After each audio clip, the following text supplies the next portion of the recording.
Assalamualaikum warahmatullahi wabarakatuh. Sahabat satu pesan, pernahkah Anda membayangkan sebuah akhir zaman yang penuh dengan fitnah dan ujian luar biasa? Sebuah masa di mana kebenaran dan kebatilan berbaur, dan manusia harus memilih sisi mana mereka akan berdiri. Hari ini, kita akan menyelami sebuah kisah yang mungkin membuat Anda merinding, tentang pertemuan dua sosok misterius di ambang kiamat, Dajjal dan Nabi Khidir alaihissalam. Ini bukan sekadar cerita biasa, tapi sebuah pengingat akan dahsyatnya fitnah terbesar yang akan melanda umat manusia. Mengapa kisah Dajjal dan Nabi Khidir begitu penting untuk kita ketahui? Pernahkah terbayang bagaimana dunia akan bertahan jika tidak setetes pun hujan turun selama 3 tahun penuh? Atau bagaimana jika sosok yang mengaku sebagai juru selamat justru adalah penipu terbesar dalam sejarah? Kisah ini bukan hanya tentang nubuat masa depan, tapi juga tentang keteguhan iman kita. Mengapa Dajjal begitu ditakuti? Dan mengapa Nabi Khidir menjadi kunci dalam menghadapi fitnahnya? Siap-siap, karena cerita ini akan membuka mata kita tentang betapa krusialnya persiapan menghadapi akhir zaman. Jangan sampai kita terlena dan menjadi bagian dari mayoritas pengikut Dajjal yang disebut Rasulullah sebagai kaum wanita, karena kebodohan atau kelaparan. Apa yang akan terjadi dalam pertemuan Dajjal dan Nabi Khidir? Cerita dimulai dengan Dajjal, seorang manusia yang akan hidup hingga akhir zaman. Sama seperti yang diyakini banyak ulama tentang Nabi Khidir alaihissalam, yang konon usianya sudah lebih dari 6.000 tahun. Pertemuan mereka menjadi puncaknya. Dajjal akan memenggal kepala Nabi Khidir, sebuah tindakan yang luar biasa dan hanya Dajjal yang memiliki kemampuan untuk membunuh Nabi Khidir sepanjang sejarah. Namun, mukjizat terjadi. Atas izin Allah, Nabi Khidir akan hidup kembali. Kejadian ini akan membingkai perdebatan dan ujian besar bagi umat manusia, di mana sebagian akan tetap teguh beriman dan sebagian lainnya terbuai oleh kekuatan Dajjal. Sebelum kemunculan Dajjal, dunia akan dilanda musim kemarau parah selama 3 tahun. Musim kemarau ini bukanlah seperti yang kita alami saat ini, melainkan sebuah masa yang sangat sulit. Tanaman akan gagal panen dan hewan ternak banyak yang mati karena tidak ada air sama sekali. Suhu pun akan menjadi sangat panas. Pada tahun pertama kemarau, Allah memerintahkan langit untuk menahan sepertiga hujan dan bumi untuk menahan sepertiga tanaman agar berbuah. Pada tahun kedua, situasinya menjadi lebih parah, 2/3 air hujan dan tanaman akan ditahan.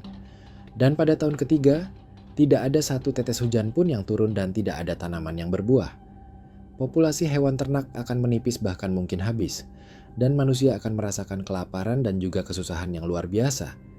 Ketika rantai yang mengikatnya terlepas, Dajjal akan keluar dari penjaranya dan muncul di Isfahan atau Iran.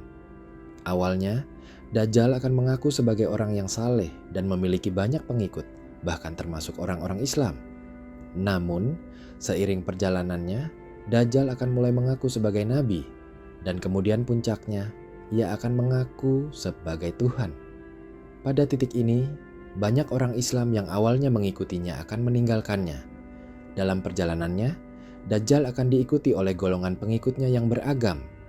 Orang-orang Yahudi, pelaku bidah, setan dari bangsa jin, kaum Khawarij, orang-orang yang biasa melakukan maksiat, dan yang paling mencengangkan, wanita akhir zaman. Wanita-wanita ini akan mengikuti Dajjal karena kebodohan atau karena kesulitan di masa kemarau tersebut. Rasulullah Shallallahu Alaihi Wasallam pernah bersabda bahwa mayoritas pengikut Dajjal adalah kaum wanita. Dalam hadis riwayat Ahmad, disebutkan bahwa ada seorang yang khawatir keluarganya ikut Dajjal, sehingga dia mengikat mereka agar tidak pergi menuju Dajjal, menunjukkan betapa dahsyatnya fitnah ini. Puncak dari fitnah Dajjal ini akan memunculkan Nabi Khidir alaihissalam yang akan bersaksi dan meyakinkan umat manusia bahwa Dajjal adalah penipu. Meskipun Dajjal akan memenggal kepala Nabi Khidir, beliau akan hidup kembali atas izin Allah, mengukuhkan perdebatan dan ujian iman bagi umat manusia. Kisah pertemuan Nabi Khidir dan Dajjal ini diriwayatkan dari Abu Sa'id Al-Khudri. Bagaimana cara kita terhindar dari fitnah Dajjal? Pertanyaannya, bagaimana kita sebagai mukmin bisa melindungi diri dari fitnah sebesar ini? Islam memberikan beberapa petunjuk dan cara agar seorang mukmin terhindar dari fitnah Dajjal. Memasuki salah satu haramain, Mekah atau Madinah. Dajjal tidak akan masuk ke sana selamanya. Ini adalah 2 tempat suci yang dijaga oleh malaikat, sehingga Dajjal tidak akan dapat memasukinya. memasuki Masjid Al-Aqsa atau Gunung Tur. Beberapa riwayat menyebutkan bahwa Dajjal juga tidak akan memasukinya. Ini menunjukkan perlindungan Allah di tempat-tempat yang memiliki keberkahan khusus. Menghafal 10 ayat permulaan surah Al-Kahfi. Dan ketika Dajjal keluar dan terlihat, ada anjuran untuk mendekatlah. Lalu lari darinya dan mendaki gunung dan juga gurun karena kebanyakan Dajjal memasuki kota-kota dan juga perkampungan. Ini menunjukkan strategi untuk menghindarinya secara fisik. Meludahi wajah Dajjal dan membaca 10 ayat terakhir surah Al-Kahfi. Dalam sebuah riwayat disebutkan dari Abu Umamah Al-Bahili, Rasulullah Shallallahu Alaihi Wasallam bersabda tentang Dajjal dan beliau berkata, "Siapa di antara kalian berjumpa dengannya, hendaknya meludahi wajahnya." Hadis riwayat Tabrani. Ini adalah tindakan simbolis perlawanan dan perlindungan spiritual. Memperbanyak tasbih, tahlil, dan juga takbir. Bacaan-bacaan ini akan menjadi bekal dan juga makanan bagi orang mukmin menghadapi ujian dan gizi baginya saat beribadah. Ini menunjukkan kekuatan zikir sebagai penopang iman. Semua persiapan ini akan berlanjut hingga kedatangan Imam Mahdi. Lantas, benarkah Nabi Khidir alaihi salam masih hidup hingga saat ini? Ini adalah pertanyaan yang menimbulkan perdebatan di kalangan ulama Islam. Nabi Khidir merupakan nabi yang keberadaannya cukup menjadi kontroversial. Banyak ulama berpendapat beliau masih hidup, dengan usia diperkirakan lebih dari 6.000 tahun. Nama asli beliau adalah Balya bin Malkan bin Falikh bin Abir bin Shalikh bin Arfakhshad bin Sam bin Nuh, dan kisahnya disinggung dalam surah Al-Kahfi ayat 60 hingga 82. Terkait misteri Nabi Khidir, penting untuk memahami perannya agar tidak terjebak pada pengkultusan tanpa dasar yang kuat. Beberapa ulama modern membantah keyakinan akan keabadian Nabi Khidir merujuk pada surat Al-Anbiya ayat 34 yang berbunyi, "Kami tidak menjadikan keabadian bagi seorang manusia pun sebelum engkau, Nabi Muhammad, maka jika engkau wafat, apakah mereka akan kekal?" Ayat ini menegaskan bahwa tidak ada manusia yang kekal sebelum Nabi Muhammad Shallallahu Alaihi Wasallam. Pulau Sokotra. Benarkah tempat persembunyian Dajjal? Tempat persembunyian Dajjal dianggap sebagai salah satu tanda datangnya hari kiamat. Banyak yang meyakini Dajjal tersembunyi di Pulau Sokotra, Yaman.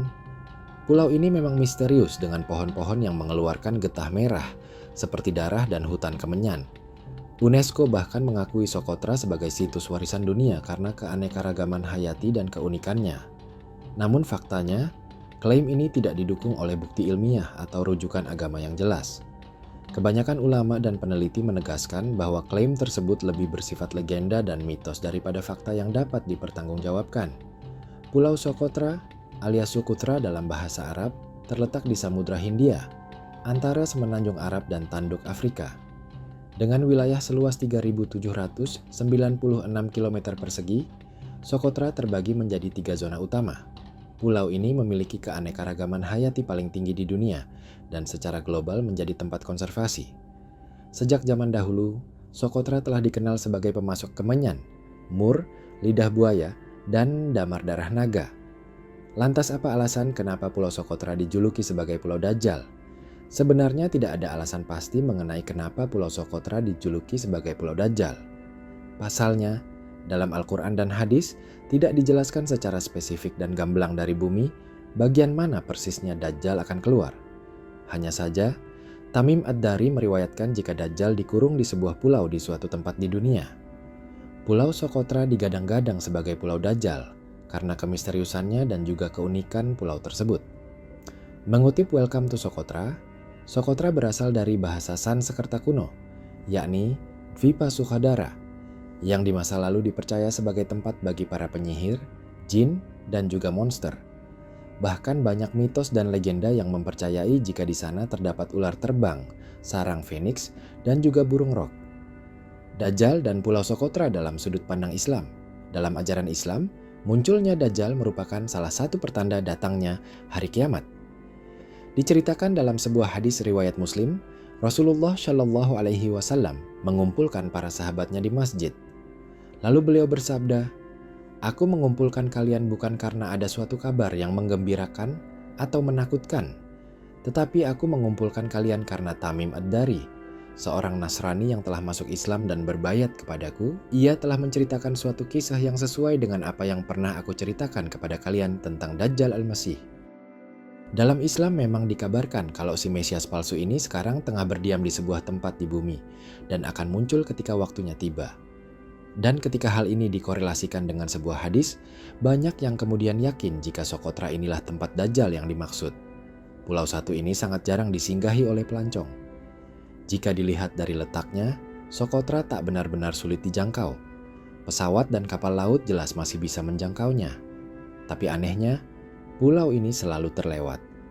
Alasan kenapa Sokotra jarang dijamah mungkin karena rumor tempat persembunyian Dajjal. Kisah Tamim Ad-Dari ini melanjutkan bahwa dia bersama 30 orang temannya terdampar di sebuah pulau setelah sebulan terombang ambing di laut. Di sana mereka bertemu Al-Jasasah, seekor binatang berbulu tebal yang kemudian mengarahkan mereka kepada seorang pria sangat besar dan tegap yang terikat kuat. Pria ini bertanya tentang pohon kurma di Baisan, Danau Thabariyah, mata air Zugar, dan tentang Nabi Al-Ummin, Nabi Muhammad SAW, yang telah berhijrah dari Mekah ke Madinah dan mengalahkan orang-orang Arab di sekitarnya. Pria itu kemudian mengungkapkan dirinya adalah Dajjal dan akan keluar menjelajahi bumi, kecuali Mekah dan Madinah yang tidak dapat dimasukinya karena dijaga malaikat. Rasulullah SAW kemudian menegaskan bahwa hadis Tamim ini lebih meyakinkan beliau sesuai dengan apa yang beliau sampaikan sebelumnya, dan Dajjal akan muncul dari arah timur. Demikianlah kisah yang begitu mendalam ini, sahabat. Semoga apa yang kita bahas hari ini dapat menambah wawasan dan memperkuat keimanan kita dalam menghadapi segala ujian di akhir zaman. Kisah pertemuan Nabi Khidir dengan Dajjal, meskipun beberapa aspeknya masih menjadi perdebatan dalam tradisi Islam, menekankan pentingnya keyakinan dan juga pengujian umat Islam dalam menghadapi fitnah Dajjal.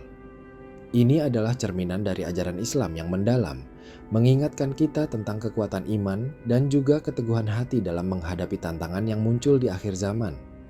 Jika Anda merasa cerita ini bermanfaat dan ingin terus mendapatkan konten-konten inspiratif lainnya dari sahabat, satu pesan yang lebih menarik dan membuka cakrawala, jangan lupa untuk like, komen, dan subscribe channel ini. Dukungan Anda akan memotivasi kami untuk terus menyajikan kisah-kisah penuh hikmah dan pengetahuan Islami yang akan memantapkan iman kita. Sampai jumpa di kisah berikutnya. Wassalamualaikum warahmatullahi wabarakatuh.